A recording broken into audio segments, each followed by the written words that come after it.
سلام، به کانال زنگ آشپزی خوش اومدید. بریم با هم طرز تهیه این پنکیک های موزی فوق‌العاده خوشمزه و نرم و لطیف رو ببینیم.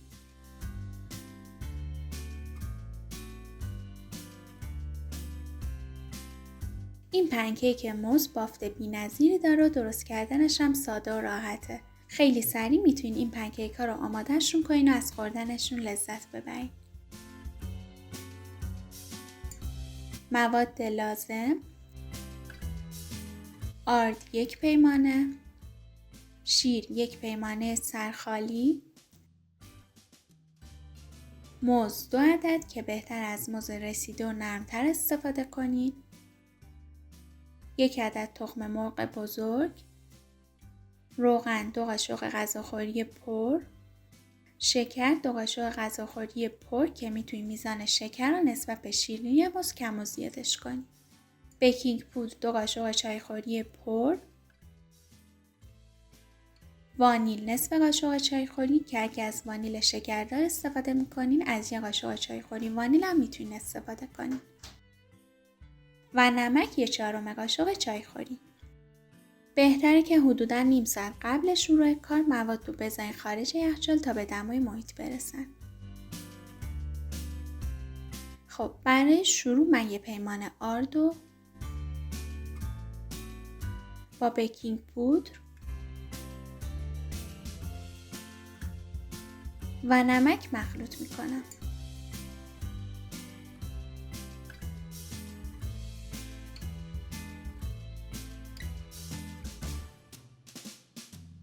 و این مخلوط رو یه بار الک میکنم.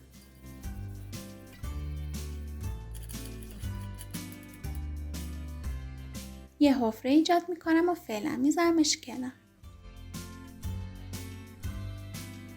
2 تا موز سایز متوسط داریم که بهتر رسیده و نرم باشه. با چنگال خوب له میکنمشون.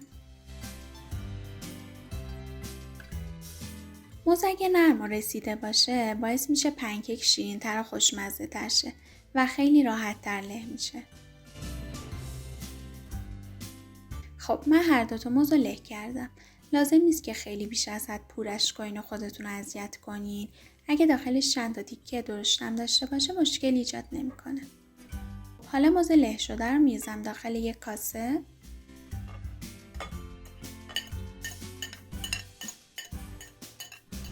تخم مرغ رو بهش اضافه میکنم.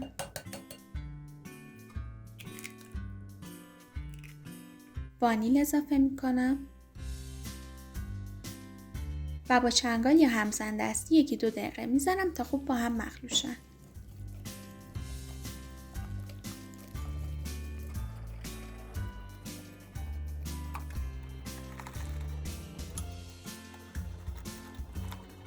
خب ببینیم بعد 1-2 دقیقه موادمون به این حالت در اومد و خوب مخلوط و یه دست شد. لازم نیست که بیشتر هم بزنیمش. حالا بهش روغن رو اضافه میکنم. شیر رو اضافه میکنم. شکر رو اضافه میکنم.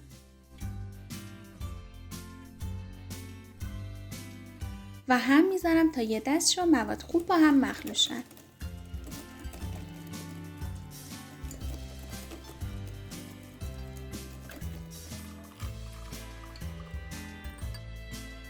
خب حالا مواد تر رو به مواد خشک اضافه میکنم.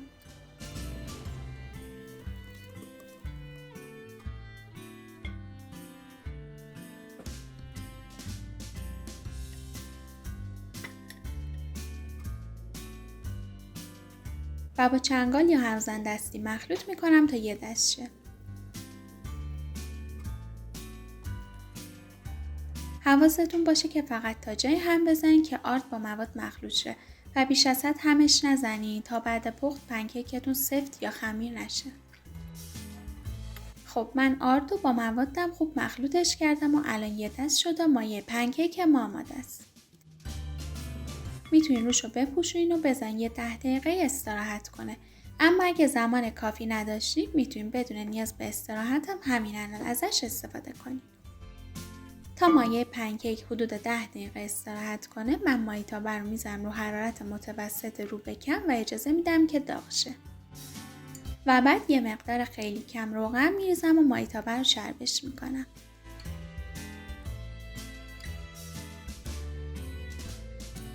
برای اینکه سایز پنکیک ها یه دست و هم اندازه شن، میتونیم برای ریختن مایه پنکیک داخل مایتابه از پیمونه یا ملاقه استفاده کنیم که من میخوام برای این کار از پیمونه 1/4 استفاده کنم. از مایه پنکیک برمیدارم و میریزم داخل مایتابه داغ.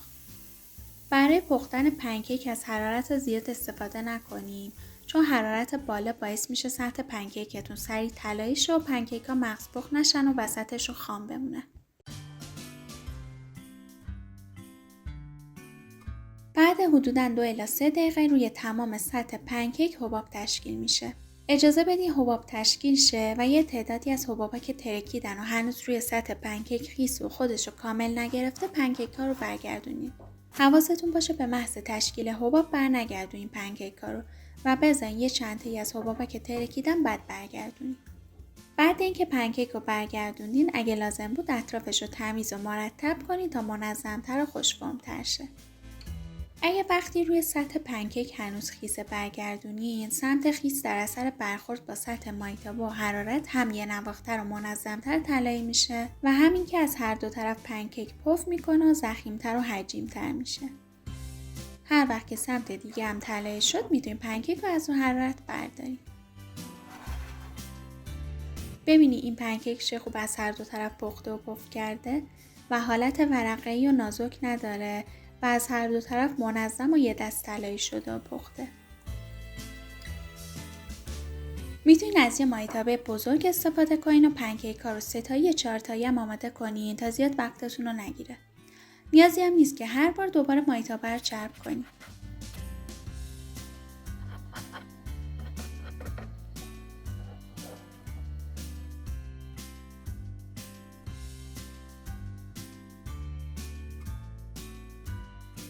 بعد اینکه پنکیک ها رو از اون حرارت برداشتیم، بهتره بزنین روی پارچه ضخیم یا یه توری تا پنکیکاتون خمیر نشن. اینم از بافت فوق‌العاده نرم و لطیف پنکیک ما که اصلا حالت خمیری نداره و خوب پخته. این پنکیک به خاطر اینکه داخلش تیکه‌های موز داره یه بافت نرم و لطیف و خاصی داره و فوق‌العاده خوشمزه و خوش‌عطره.